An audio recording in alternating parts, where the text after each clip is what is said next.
આખા રાજ્યમાં સૌની નજર અમદાવાદમાં રમાનાર આઈપીએલ મેચ પર છે અને એક નજર રાજ્યમાં પડી રહેલા વરસાદ પર છે. આજે રમાનાર ફાઇનલ મેચ પર વરસાદનો વિઘ્ન નડી શકે તેમ છે. હવામાન વિભાગ દ્વારા જાહેર કરવામાં આવેલી સત્તાવાર આગાહી વચ્ચે ગુજરાતમાં વાતાવરણમાં મોટો પલટો આવ્યો છે. 31 મેની મધરાત્રે 12 વાગ્યા બાદ મહીસાગર, સાબરકાંઠા, અરવલ્લી, અમરેલી, ગીર સોમનાથ અને અમદાવાદ સહિત ઘણા બધા જિલ્લાઓમાં ભારે પવન, તીવ્ર વાવાઝોડું અને વીજળીના કડાકા ભડાકા સાથે ધોધમાર વરસાદ તૂટી પડ્યો હતો. વેસ્ટર્ન ડિસ્ટર્બન્સ અને સાયકોલોનિકલ સર્ક્યુલેશનની સક્રિય થવાના કારણે રાજ્યમાં પ્રી મોન્સૂન સિસ્ટમ ઊભી થઈ છે. છેલ્લા કેટલાય સમયથી અસહ્ય ઉકળાટ અને કાળઝાળ ગરમીથી લોકો ત્રાહિમામ પોકારી ગયા હતા. એ લોકોને હવે 3 થી 5 ડિગ્રી સેલ્સિયસમાં ઘટાડો નોંધાતા મોટી રાહત મળી છે. તમને જણાવી દઈએ, તોફાની પવનના કારણે અનેક શહેર તેમજ ગ્રામ્ય વિસ્તારોમાં વીજ પુરવઠો પણ સંપૂર્ણપણે ખોરવાઈ જતા અંધારપટ છવાયો હતો. ત્યારે ક્યાં કેટલો વરસાદ પડ્યો, આજે શું વરસાદ આઈપીએલની મજા બગાડશે અને હજુ કેટલી વરસાદની આગાહી છે, તેનો આજે આપણે જવાબ મેળવીએ. નમસ્કાર, હું છું જયદેવસિંહ વાઘેલા અને તમે જોઈ રહ્યા છો આજનો સવાલ.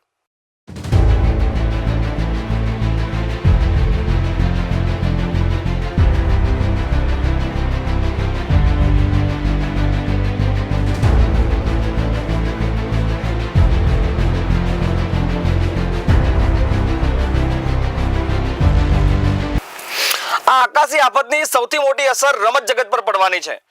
આજે 31 મેના રોજ અમદાવાદના નરેન્દ્ર મોદી સ્ટેડિયમ ખાતે ગુજરાત અને બેંગ્લોર વચ્ચે આઈપીએલની મહાફાઇનલ મેચ યોજાવા જઈ રહી છે.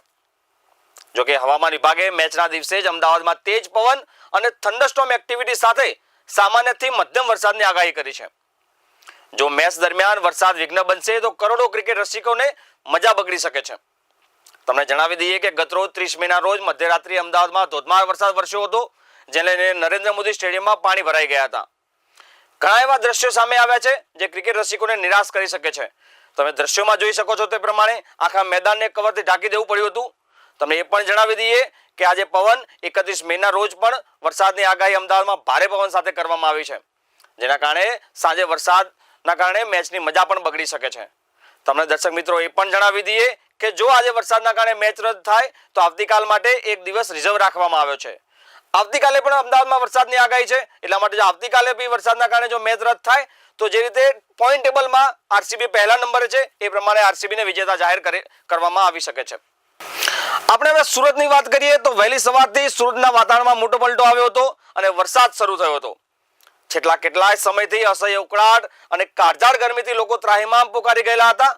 ત્યારે સુરતની જનતા માટે આજના દિવસની શરૂઆત રાહત ભરી રહી છે. હવામાન વિભાગ દ્વારા કરવામાં આવેલી સત્તાવાર આગાહી વચ્ચે આજે વહેલી સવારથી સુરતના વાતાવરણમાં એકાએક મોટો પલટો આવ્યો હતો. વહેલી સવારથી જ આકાશમાં કાળા ડિબાંગ વાદળોથી ઘેરાયેલું જોવા મળ્યું હતું અને જોતજોતામાં શહેરના અનેક વિસ્તારોમાં વરસાદી ઝાપટા શરૂ થઈ ગયા હતા. લાંબા સમય બાદ પડેલા છૂટાછવાયા વરસાદના કારણે સુરતમાં વાતાવરણમાં ઠંડક પ્રસરી ગઈ છે. હવામાનમાં આવેલા અચાનક બદલાવને પગલે સુરતના અલગ અલગ વિસ્તારોમાં હળવાથી મધ્યમ વરસાદ નોંધાયો હતો. ખાસ કરીને સુરતના એરિયાની વાત કરીએ તો લિંબાયત, ભેસ્તાન, પાંડેસરા, ઉધના અને પર્વત પાટિયા સહિતના ટેક્સટાઇલ અને રહેણાંક વિસ્તારોમાં વરસાદનું આગમન થયું હતું. બીજી તરફ લાંબા સમયથી બફારાથી કંટાળેલ લોકોને ઘરની બહાર આવીને વરસાદની માહોલનો આનંદ પણ માણ્યો હતો.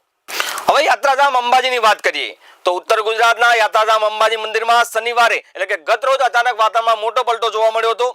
દિવસભરના અસહ્ય ઉકળાટ બાદ ભારે વરસાદ પવન સાથે ધૂળની ડમરીઓ ઉડી હતી, જેના કારણે સમગ્ર પંથકમાં દ્રશ્યતા ઘટી ગઈ હતી.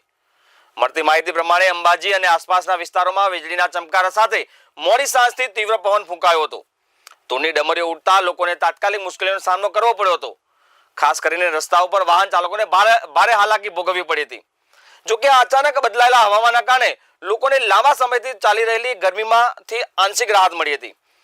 આકાશમાં વાદળો ઘેરાતા અને પવનની ઝડપ વધતા આગામી સમયમાં વરસાદી ઝાપટાની શક્યતા પણ વ્યક્ત કરવામાં આવી છે. તમને જણાવી દઈએ કે ગત મોડી રાત્રે અંબાજીમાં ધીમી ધારે છૂટાછવાયો વરસાદ પડ્યો હતો અને હજુ આગામી 4-5 દિવસ મધ્યમથી ભારે વરસાદની આગાહી ઉત્તર ગુજરાતમાં કરવામાં આવી છે. એટલે કે અંબાજીમાં પણ ભારે વરસાદની આગાહી આગામી 4-5 દિવસ કરવામાં આવી છે. હવે દક્ષિણ ગુજરાતની વાત કરીએ તો દક્ષિણ ગુજરાતના તાપીમાં પણ વહેલી સવારથી વાતાવરણમાં અચાનક પલટો જોવા મળ્યો હતો. તાપી જિલ્લામાં વહેલી સવારથી વાતાવરણમાં અચાનક પલટો આવતા અનેક વિસ્તારોમાં વરસાદી માહોલ સર્જાયો હતો. સોમગઢ સહિત આસપાસના વિસ્તારોમાં ગાજવીજ અને તેજ પવન સાથે વરસાદ વરસતા ગરમી અને ઉકળાટમાંથી લોકોને રાહત મળી હતી. વરસાદને પગલે સમગ્ર વિસ્તારમાં ઠંડક પ્રસરી ગઈ હતી અને વાતાવરણ ખુશનુમા બની ગયું હતું. જો કે અચાનક આવેલા વરસાદને કારણે ખેડૂતોમાં પણ ચિંતા જોવા મળી હતી. ખાસ કરીને જે દક્ષિણ ગુજરાતમાં થતી હોય છે કેરી અને શાકભાજી અને અન્ય ઊભા પાકોને નુકસાન થવાની ભીતિ ખેડૂતોએ વ્યક્ત કરી હતી. ખેડૂતોનું કહેવું છે કે પાક લાવણીનો સમય છે અને આ દરમિયાન પડેલા વરસાદથી ઉત્પાદન અને ગુણવત્તા પર અસર પડી શકે છે. બીજી તરફ હવામાન વિભાગે આગામી 5 દિવસ કેટલાક વિસ્તારોમાં વરસાદી માહોલ યથાવત રહેવાની પણ શક્યતા વ્યક્ત કરી છે. હવે મધ્ય ગુજરાતની વાત કરીએ તો મધ્ય ગુજરાતના પંચમહાલ જિલ્લાની વાત કરવી છે આપણે દર્શક મિત્રો. પંચમહાલ જિલ્લામાં શહેરા અને તેની આસપાસના ગ્રામ્ય વિસ્તારોમાં ગત મોડી રાત્રે અચાનક હવામાન બદલાયું હતું. ભારે પવન અને આકાશમાં વીજળીના ચમકારા સાથે ધમાકેદાર વરસાદ શરૂ થયો હતો. હવામાન વિભાગની આગાહી મુજબ જ શરૂ થયેલા વરસાદને કારણે વાતાવરણમાં પ્રસરેલા ઉકળાટમાંથી લોકોને મુક્તિ મળી હતી. પંચમહાલ જિલ્લાના શહેરા, મોરવા હડફ, કાલોલ, જાંબુઘોડા, હાલોલ, ગોધરા આમ તમામ તાલુકામાં વરસાદે ધબધબાટી બોલાવી હતી. આ લાંબા સમયના ઉકળાટ બાદ વરસાદ પડેથી પંચમહાલ જિલ્લામાં હાલ ખુશનુમા વાતાવરણ બની ગયું છે અને ગરમીથી રાહત મળી છે લોકોને.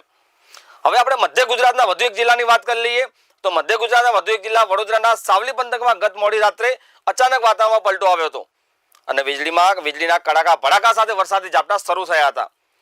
વરસાદના કારણે સમગ્ર વિસ્તારમાં વરસાદી માહોલ જામ્યો અને વરસાદના કારણે વાતાવરણમાં ઠંડક પ્રસરી ગઈ હતી. છેલ્લા કેટલાય દિવસથી અનુભવાઈ રહેલી ગરમી તથા ઉકળાટમાંથી લોકોને મોટી રાહત મળી છે.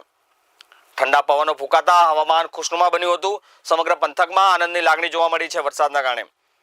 બીજી તરફ વરસાદી ઝાપટા દરમિયાન સાવલી નગરમાં વીજ પુરવઠો ખોરવાઈ જતા થોડા સમય માટે વીજળી ગુલ થઈ ગઈ હતી, જેના કારણે સ્થાનિક લોકોને તાત્કાલિક મુશ્કેલીનો સામનો કરવો પડ્યો હતો.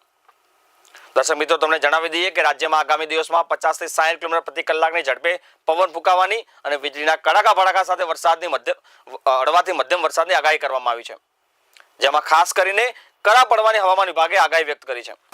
તમને જણાવી દઈએ દર્શક મિત્રો કે રાજ્યમાં આગામી દિવસોમાં 50 થી 60 કિલોમીટર પ્રતિ કલાકની ઝડપે ફૂંકાતા પવન અને વીજળીના કડાકા સાથે હળવાથી મધ્યમ વરસાદની આગાહી કરવામાં આવી છે, જેમાં ખાસ કરીને કરા પડવાની પણ ચેતવણી આપવામાં આવી છે. આજે 31 તારીખની વાત કરીએ, આજે 31 મેના રોજ આગાહીની વાત કરીએ તો આજે કચ્છ, બનાસકાંઠા, પાટણ, મહેસાણા, સાબરકાંઠા, અરવલ્લી, મહીસાગર, પંચમહાલ, દાહોદ, છોટાઉદેપુર, નર્મદા, તાપી અને ડાંગ જિલ્લામાં ગાજવીજ સાથે ભારે વરસાદની હવામાન વિભાગે આગાહી વ્યક્ત કરી છે. એટલે કે ઉત્તર ગુજરાતથી લઈને દક્ષિણ ગુજરાત, સૌરાષ્ટ્ર અને મધ્ય ગુજરાત આ તમામ જિલ્લાઓમાં આજે ગાજવીજ સાથે ભારે વરસાદની હવામાન વિભાગે આગાહી વ્યક્ત કરી છે. રાજ્યમાં ક્યાં હજી વરસાદની આગાહી છે, વરસાદને લઈને શું અપડેટ છે, સતત વીઆર લાઈવ આપને બતાવતું રહેશે.